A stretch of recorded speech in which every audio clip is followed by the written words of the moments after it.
प्रदेश के सूक्ष्म लघु मध्यम उद्यम विभाग के मंत्री श्री राकेश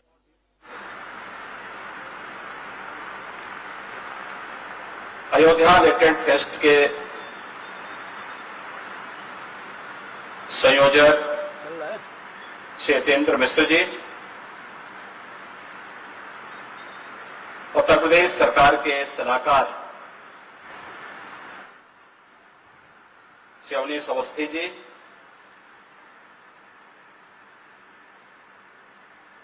पद्म पुरस्कार से सम्मानित सुप्रख्यात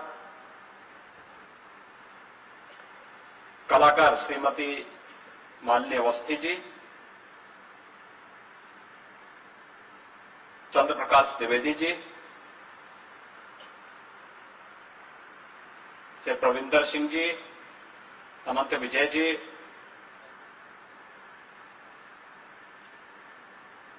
पूज्य संत आचार्य मिथिलेश नंदनी शरण जी, अयोध्या के महापौर महंत गिरीशपति त्रिपाठी जी, डॉक्टर शैलेंद्र मोहन प्रताप मिश्र जी, कार्यक्रम के निदेशक मिनल हसन जी और इस कला और साहित्य के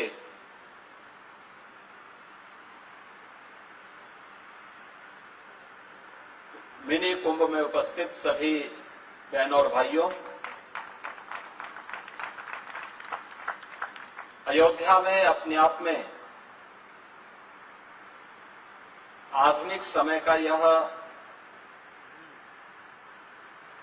एक नया फेस्टिवल प्रारंभ करने के लिए हितेंद्र मिश्र जी को और उनकी पूरी टीम का मैं अभिनंदन करता हूं और आप सबका मैं स्वागत करता हूं।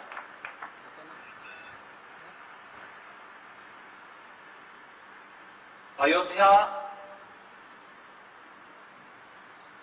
भारत के सनातन धर्म की एक आधार भूमि है, सप्तपुरियों में प्रथम पुरी है। सनातन काल से ही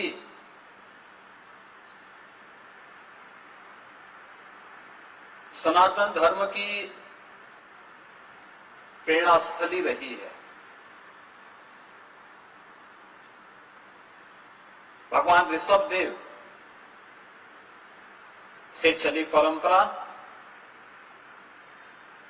जिसे भगवान मनु ने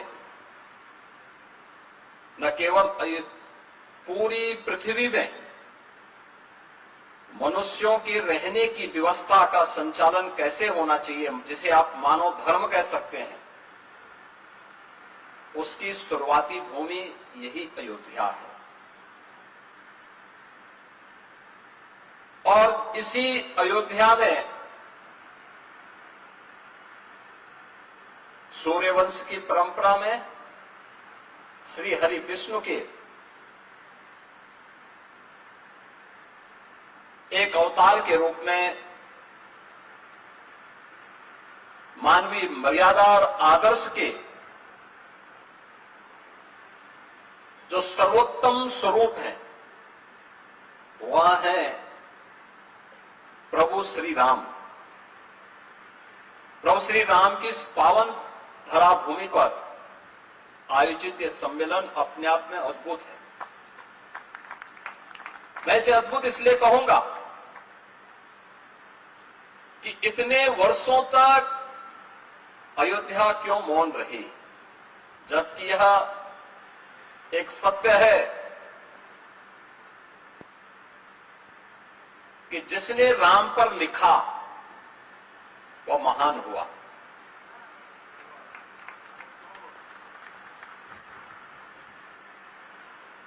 महर्षि नारद ने भी महर्षि वाल्मीकि को एक ही बात कही। जब वाल्मीकि के मुंह पर एक छंद फूट रहा था तो उन्होंने कहा मैं किसको समर्पित करूं, तो नारद जी ने उन्हें प्रेरणा दी कि इस धरती पर लिखने के लिए कोई एक महामानव है जो ईश्वरीय सत्ता का संचालन कर रहा है, वह केवल राम है। राम पर लिखोगे तो लेखनी धन्य हो जाएगी और महानता को प्राप्त करेगी। व्यावहारिक संस्कृति का दुनिया का पहला महाकाव्य रामायण बन गई। और याद करिए, वह आधार भूमि बनती है साहित्य की। हम वैदिक संस्कृत से व्यावहारिक संस्कृति में आ गए।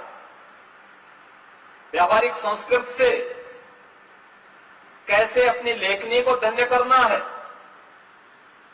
यह अगर सीखना है तो महर्षि वाल्मीकि के शरण में जाइए, जिन्होंने राम को आधार बना करके महाकाव्य की रचना कर डाली। उससे पहले उस प्रकार का महाकाव्य किसी ने नहीं रचा था। लेकिन मर्यादा पुरुषोत्तम भगवान राम उसकी आत्मा बने, अयोध्या उसका आधार बना, तो साहित्य की एक नई विधा का सृजन हो गया। साहित्य की जिस नई विधा का सृजन होता है, वह कालांतर में आपने फिर देखा होगा, पुराणों की परंपरा में वही व्यावहारिक संस्कृत अपनाई जाती रही और फिर यह आम जन के लिए इतनी लोकप्रिय हुई कि केवल भारत की ही नहीं बल्कि दुनिया की कोई ऐसी भाषा नहीं जिसमें रामायण या रामचरितमानस किसी न किसी रूप में लोगों की हृदय को न छू रही हो। आज भी आप देखते होंगे, हम लोगों ने 2017 में जब अयोध्या में दीपोत्सव के आयोजन को आगे बढ़ाया था, हमारे मन में एक ही बात थी और वो बात यही थी कि कैसे भी हो अयोध्या को उसकी पहचान मिलनी चाहिए। कैसे भी हो अयोध्या को उसकी पहचान मिलनी चाहिए, अयोध्या को वो सम्मान मिलना चाहिए जिसका वो हकदार होना चाहिए। एक द्वंद्व था जब अयोध्या में पहली बार आने की बात हुई। यद्यपि मेरी 3 पीढ़ियां श्री राम जन्मभूमि आंदोलन के लिए समर्पित थी, मुझे कोई समस्या नहीं थी, लेकिन शासकीय व्यवस्था जिस नौकरशाही से जकड़ी होती है, उस नौकरशाही में एक बड़ा वर्ग ऐसा था जो कहता था कि मुख्यमंत्री के रूप में अयोध्या जाने से विवाद खड़ा होगा। हमने कभी विवाद खड़ा होता तो होने दीजिए, लेकिन अयोध्या के बारे में कुछ सोचने की आवश्यकता है। फिर एक वर्ग ऐसा था जिसने कहा कि आप जाएंगे फिर राम मंदिर की बात होगी। तो मैंने कहा कौन हम सत्ता के लिए आए हैं, राम मंदिर के लिए सत्ता भी गंवानी पड़ेगी तो कोई समस्या नहीं होनी चाहिए। और हम लोग उस समय फिर इस कार्यक्रम के साथ जुड़े। मैंने से 19 अवस्थी से कहा, मैंने कहा एक बार चुपचाप जाकर के देखो दीपोत्सव का कार्यक्रम कैसे हो सकता है। और वे यहाँ आए, उन्होंने यहाँ सर्वे किया, उन्होंने कहा दीपोत्सव का आयोजन होना चाहिए। मैंने कहा मैं जाऊंगा, दीपोत्सव करते करते बीच में फिर राम मंदिर की बात उठेगी तो इसको क्या करेंगे। उन्होंने कहा नहीं, कार्यक्रम हो इसके बारे में हम सबसे बात करते हैं, सबका सकारात्मक भाव है। और आज आप देख रहे होंगे दीपावली के एक दिन पहले अयोध्या का दीपोत्सव अयोध्या का एक फेस्टिवल बन गया, एक पर्व बन गया है। लाखों की संख्या में श्रद्धालु आते हैं और मैं मानता हूं यह शुरुआत थी अयोध्या में राम जन्मभूमि बनने की शुरुआत थी, राम जन्मभूमि की आधारशिला रखने की एक शुरुआत थी। अभी मैं जन्मभूमि दर्शन करके आ रहा हूं। मैं गत वर्ष अयोध्या में आए हुए श्रद्धालुओं की संख्या को देख रहा था और मैंने 2015-16 में भी कितने श्रद्धालु यहां आए, 16-17 में कितने आए, वो आंकड़ों को भी देख रहा था। एक समय था जब पूरे वर्ष भर में केवल 2,34,000 श्रद्धालु यहां पर आए थे 16-17 में। और मैं गत वर्ष के आंकड़े देख रहा था, गत वर्ष अयोध्या धाम में श्रद्धालुओं की संख्या आई थी 16 करोड़। आप अनुमान करिए क्या 2,34,000 और 16 करोड़ में कोई अंतर ही नहीं है। अभी आप देख रहे होंगे लाखों लोग अयोध्या में आज भी दर्शनार्थ आए थे। लोग चाहते थे, लेकिन लीडरशिप का अभाव था, लोग उसको आगे नहीं बढ़ने देना चाहते थे, सही जानकारी और सही तथ्यों को सामने नहीं आने देना चाहते थे।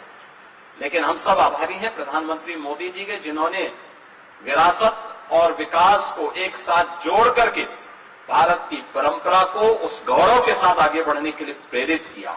और मुझे लगता है कि आज के दिन पर वह लेखनी का आधार बनना चाहिए, क्योंकि जो लेखनी आज होगी वह आने वाली पीढ़ी के लिए धरोहर बनेगी, आने वाली पीढ़ी के लिए एक प्रेरणा बनेगी। कैसे भारत का नेतृत्व बदलने के साथ ही भारत एक नए भारत के बारे में सोचने लग गया, एक भारत श्रेष्ठ भारत के बारे में सोचने लग गया।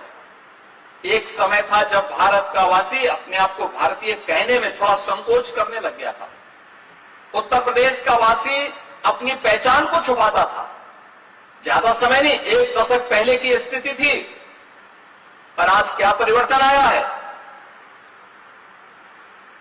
जो नहीं भी होगा उत्तर प्रदेश का, वो भी कहता मैं भी उत्तर प्रदेश का हूं।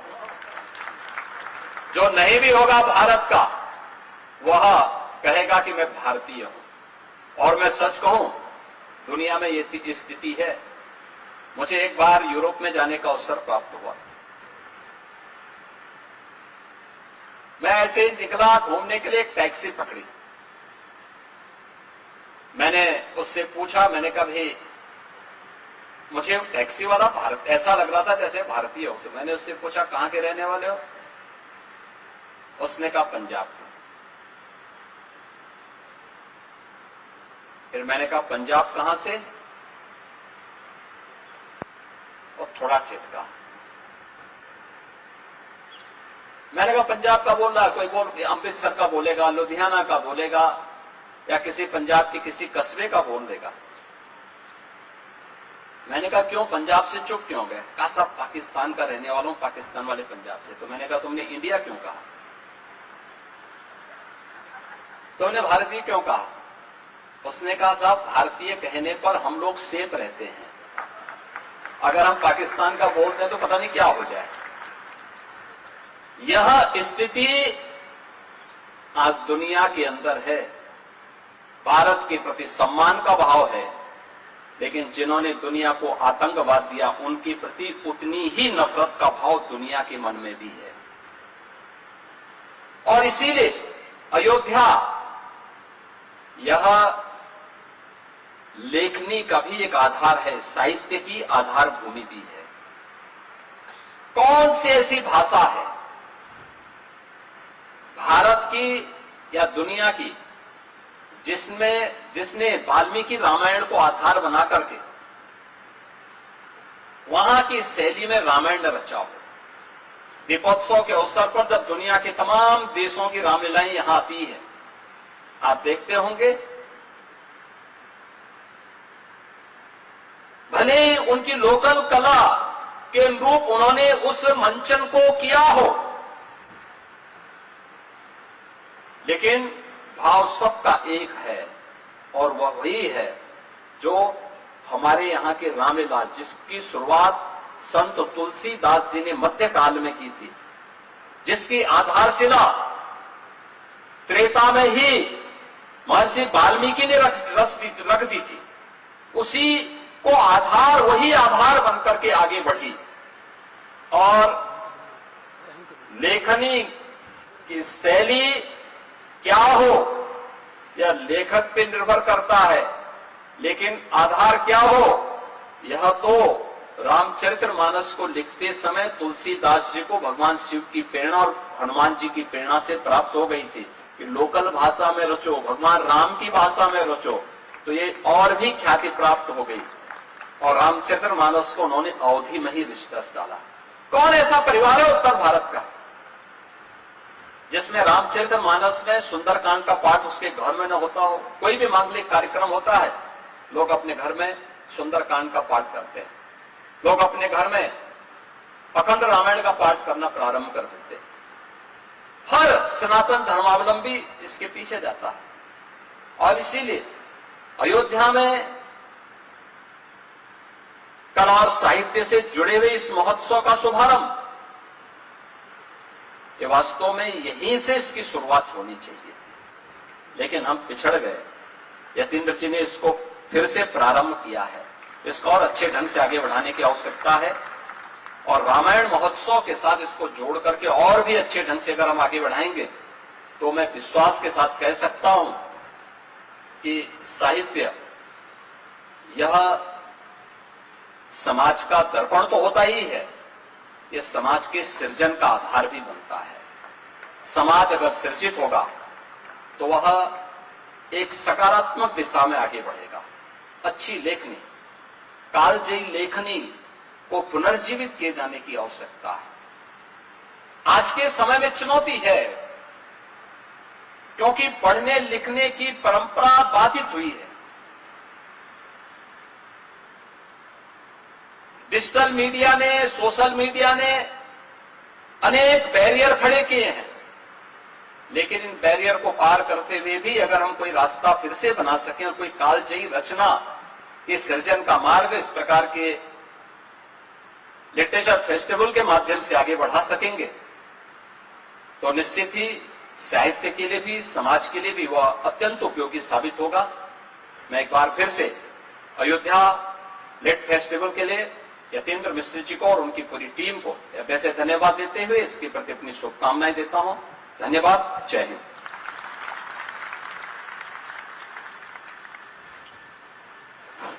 हम माननीय मुख्यमंत्री जी के प्रति कृतज्ञता ज्ञापित करते हैं कि उन्होंने हमें समय दिया और उन्होंने अपना आशीर्वाद हमें दिया।